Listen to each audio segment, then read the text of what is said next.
I'm Swapna. I'm a natural fertility coach. చాలా మంది మహిళలకు ఉన్న ఒక కామన్ డౌట్ ఏంటంటే వెయిట్ ఎక్కువ ఉంటే ప్రెగ్నెన్సీ రావడం కష్టమా అని చెప్పి.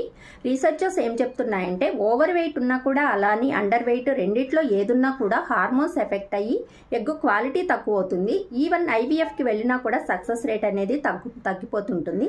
సో అందుకని ఫెర్టిలిటీ జర్నీలో ఉండేవాళ్ళు ఎప్పుడు కూడా ఐడియల్ వెయిట్ మెయింటైన్ చేయడం అనేది చాలా ఇంపార్టెంట్.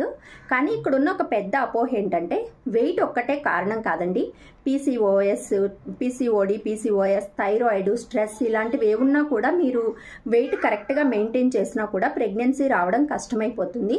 ఎప్పుడైనా కూడా వెయిట్తో పాటు హార్మోనల్ ఇంబ్యాలెన్స్, స్ట్రెస్ మేనేజ్మెంట్, మంచి న్యూట్రిషన్, లైఫ్ స్టైల్ చేంజెస్ ఇవన్నీ కూడా చాలా ఇంపార్టెంట్.